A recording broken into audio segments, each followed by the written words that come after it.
우리는 어제 이어서 말씀을 계속해서 상고하기를 원합니다. 아람 왕 베나다과의 1, 2차 전쟁을 수행한 후에 이 아합 왕은 베나닷을 그 포로를 풀어주는 그런 행동을 했기 때문에 하나님으로부터 이제 심판받아서 죽게 될 것을 선고받습니다. 아합이 베나닷을 살려준 것이 왜 나쁜 일인지 또 왜 죽을 죄에 해당하는지 그것에 대해서 우리가 살펴보기를 원합니다. 첫 번째, 하나님께서 아합에게 심판을 선언하셨는데 그 아합의 죄는 불순종의 죄이고 그 죄값은 죽음에 해당한다고 하나님이 선지자를 통해서 자세히 일러 주셨습니다. 하나님이 한 선지생도를 아합에게 보내서 마치 나단 선지자가 다윗에게 다윗의 그 잘못을 일깨워 줬던 것처럼 본문에 이 한 선지생도도 한 사례를 들어서 왕에게 그 판결을 구하는 형식으로 왕의 그 불순종의 죄를 일깨워 주셨습니다. 35절 말씀 보니까 37절 말씀에 그 선지생도는 그 전장터에 나가서 자신이 변장해서 전장터에서 나갔다가 돌아온 것처럼 꾸며서 왕에게 나아갔고 자기가 그 전장터에서 잡은 포로 한 사람을 지키다가 잠시 일을 보는 사이에 그 부지 중에 그 포로가 도망쳤는데 그 실수로 인해서 자기에게 부과된 그 벌이 너무 크다라고 그렇게 이야기를 했습니다. 그래서 자기가 지금 자기 생명을 대신 내놓거나 아니면은 한 달란트를 갚아야 될 그런 형편인데 왕이 선처해 달라고 그래서 그 짐을 줄여 달라고 요청하였습니다. 이 말을 듣고서 아합 왕은 원래대로 그대로 해야 된다. 직무유기에 해당한다라는 의도로 그렇게 말씀을 했습니다. 그래서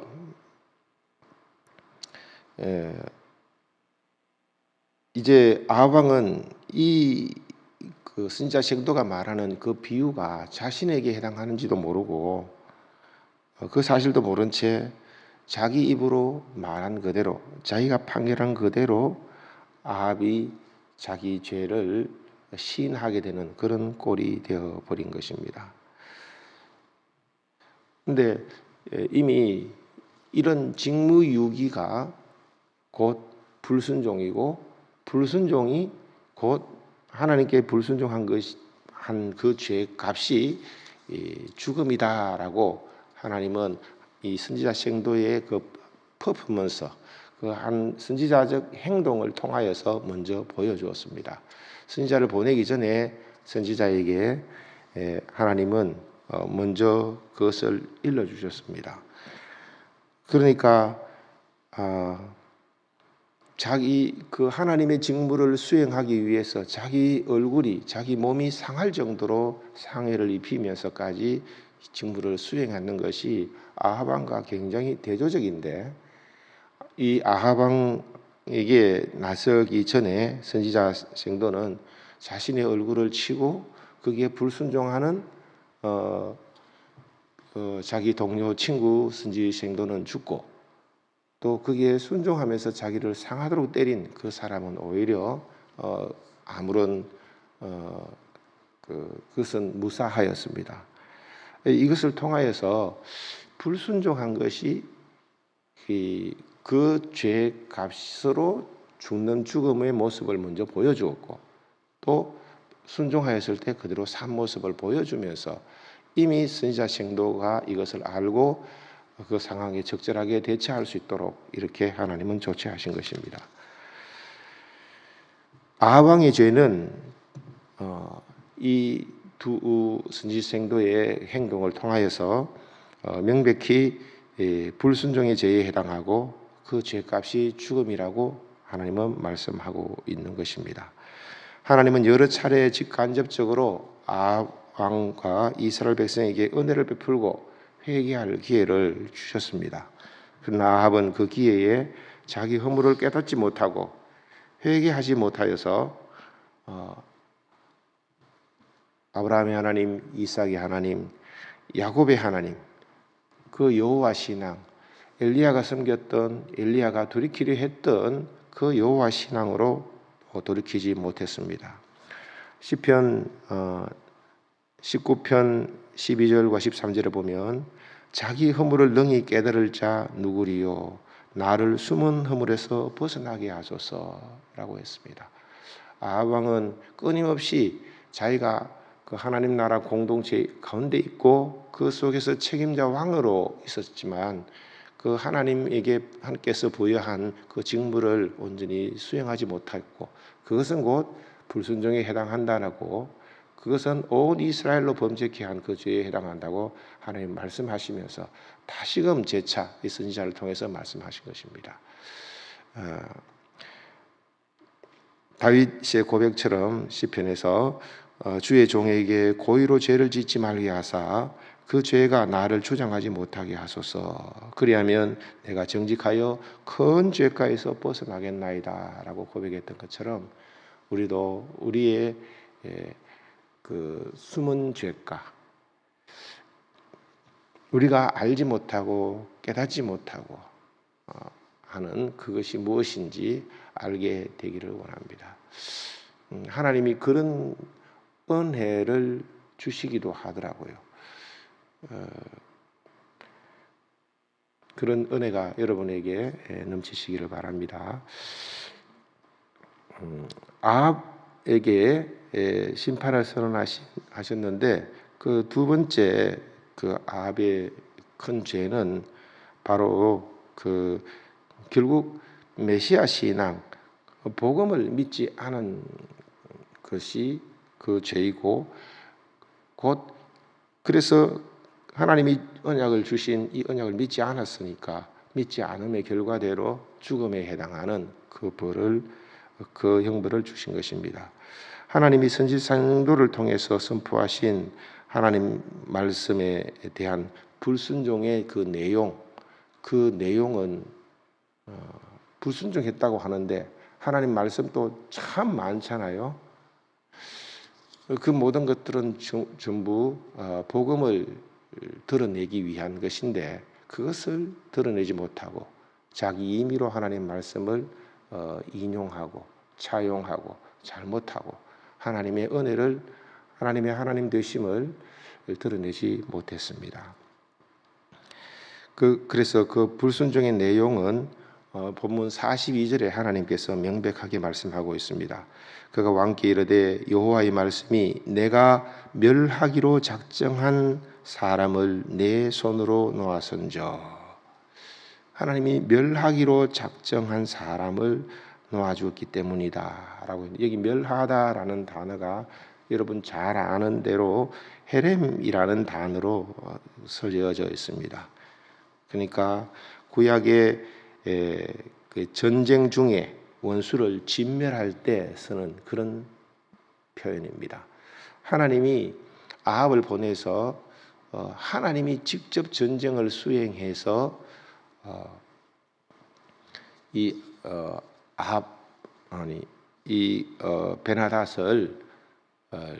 베나닷을 포로로 잡고 그 대적을 치기를 원했었는데 그렇게 하지 못함으로 말미암아 하나님께서는 이 헤렘이라는 단어를 쓰면서 이스라엘이 결국 이것에 대해서 불순종했다라고 말합니다. 헤렘은 성경에 아주 구체적으로 나오는 것이 여리고 전쟁 때, 여리고를 무너뜨릴 때 이 단어를 씁니다. 다 진멸해버리라라고 하죠. 그 성에 있는 모든 남녀 우양 낙이 다 멸해버렸죠. 그리고 또 사무엘 선지자를 통해서 사울에게 하나님이 명령을 했습니다. 그 명령을 할 때에 사울은 이제 불순종했죠. 그 결과 왕위에서 내려앉게 되는 겁니다. 아말렉을 쳐서 그 모든 소유를 남기지 말고 다 진멸해라. 하나님 나라로 진군해 나아가면서 가나안으로 들어가는 이스라엘 군대를 막아서서 영영한 대적이 되었던 이 아말렉에게 쓸 때에 그들을 진멸하라고, 헤렘하라고 그렇게 쓴 용어입니다. 헤렘은 이것을 잘못 이 의도를 이 말씀의 그 뜻을 잘못하면 참 해석하기 곤란하고 잘못 적용하면 큰 문제가 되기도 하는 그런 용어입니다.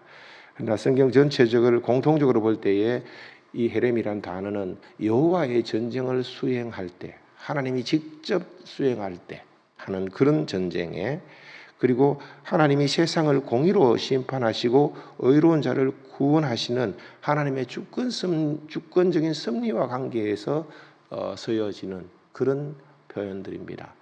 그래서 이것이 우리가 영적으로 혹은 구속사적으로 성경 전체를 통해서 볼 때에 소돔과 노아 홍수와 같은 이런 하나님의 주권적인 심판이 행해질 때 쓰여지는 그런 표현들입니다. 이것과 깊은 관계가 있습니다. 더불어서 예수님이 재림하실 때에 마지막 최후 심판 때에 와 연관되어 있는 그런 용어입니다. 사도행전 17장 31절 말씀 보니까 정하신 사람으로 하여금, 정하신 사람 예수 그리스도로 하여금 천하를 공의로 심판할 날을 작정하시고 이에 그를 죽은 자 가운데서 살리신 것으로, 이에 예수 그리스도를 죽은 자 가운데서 살리신 것으로 모든 사람에게 믿을 만한 증거, 복음을 주셨다라고 하면서 복음을 믿으라고 그렇게 소개하고 있는 것을 보면 이것이 결국 헤렘, 복음을 믿지 않았고 다 죽게 되었는데 복음을 믿음으로 구원을 받는데 그것을 잃어버린, 그것을 놓쳐버린 이 아왕이 이 여호와의 전쟁에 그가 이 헤렘을 순종하지 않았던 그것을 들어서 그 불순종의 죄의 내용이 바로 복음을 믿지 않았던 것임을 우리에게 가르쳐주고 있습니다.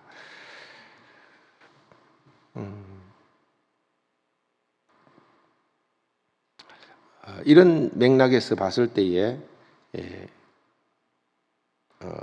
본문에서 하나님이 멸하기로 작정한 아람의 베나닷은 바로 복음을 거절해서 자기 욕망으로 살아가는 세상 나라와 거기에 속한 사람인 것을 알 수 있습니다. 이 베나닷과 똑같이 아합도 하나님의 구원 섭리를 정면으로 거부하고 하나님의 백성이었고 그 나라 왕이었지만 그것을 정면으로 거부하고 오히려 복음으로 이루어지는 하나님 나라가 아니라 자기 사욕을 쫓는 우상의 나라가 하나님 나라인 것처럼 속이고 변절시킨 사단의 앞잡이가 되어버린 것이죠. 하늘 복음을 땅의 복음으로 전락시켜서 결국 수많은 백성들이 거기에 미혹되도록 한 그 장본인이었습니다. 그러므로 하나님은 아합도 베나닷과 똑같이 멸망의 자식으로 보시고 여기시고 그 결과 죽음이라는 심판을 하나님이 선언하신 것입니다. 그렇기 때문에 내가 멸하기로 작정한 사람을 내 손으로 놓아선 적, 내 목숨은 그의 목숨을 대신하고 내 백성은 그의 백성을 대신하리라 라고 말씀하신 것입니다. 마치 여로보암의 죄로 말미암아 많은 백성들을 범죄케 했던 그것과 똑같은 그런 결과를 선언하고 있는 것입니다. 아합왕은 여러모로 사울왕과 닮은 면이 참 많은 것 같습니다. 아합왕은 통치 기간에 엘리야 선지자나 본문에 나오는 선지자를 만나기도 하였고 하나님의 기적적인 역사와 도우심을 많이 입었지만 적대국인 아람과의 외교, 정치, 무역, 건축, 군사와 여러 면에서 자신의 치적과 자신의 이름을 드러내기에 급급했습니다. 그 결과 그는 하나님 앞에 서지 못하고 외식과 위선과 체면과 이런 불신앙적인 모습으로 일관하다가 결국 백성의 눈치를 살피고 여론의 눈치를 살피면서 아주 우유부단하게 그렇게 행동했습니다. 끝내 그는 자신의 허물도 알지 못하고 깨닫지도 못하고 자신의 죄도 보지 못하여서 회개할 기회마저 얻지 못한 채 하나님의 심판의 경고를 듣고서도 그는 돌이키기보다는 그것을 시인하고 인정하고 그 앞에 엎드리기보다는 오히려 근심하면서 염려하면서 되돌아서는 그의 모습을 보고 있습니다. 그래서 그 결국 아합에게 선언된 이 죽음이 결국 메시아 신앙, 복음을 믿지 아니하였기 때문에 심판을 선언하고 있는 것입니다. 우리가 복음을 받아들이지 않으면 그리고 복음을 믿는 믿음의 삶을 살아갈 때에 여러 가지 크고 작은 환난을 만나더라도 무슨 일이더라도 그것을 끝까지 붙잡아야 하는 줄로 믿습니다. 복음을 그걸 놓쳐버리거나 그것을 믿지 않으면 이미 하나님의 진노가 그 위에 머물러 있기 때문입니다. 요한복음 3장 35절 36절을 보면은 하나님의 아들을 믿는 자에게는 영생이 있고 아들에게 순종치 아니하는 자는 영생을 보지 못하고 도리어 하나님의 진노가 그 위에 머물러 있느니라. 하나님이 새롭게 그에게 벌을 내리고 그에게 형벌을 주고 죽음을 선포하는 것이 아니라 이미 하나님의 진노가 우리 가운데 타락한 이후 태어난 모든 백성들에게는 머물러 있습니다. 그렇기 때문에 그 가운데서 구원을 받으라고 회개하고 복음을 믿어서 하나님의 자녀로 교제교통을 누리면서 하나님의 돌보심을 받고 하나님이 주시는 안식과 평안을 누리는 삶을 살라고 그렇게 하신 것입니다. 우리가 신앙생활하면서 그 안에서 참 여러 가지 크고 작은 일들을 많이 만나죠. 그 속에서도 우리는 복음을 잃어버리지 않고 놓치지 않고 예수 그리스도를 구주로 믿고 섬기는 그 삶이 여러분 삶 가운데서 더 견고하게 굳게 세워지기를 원합니다.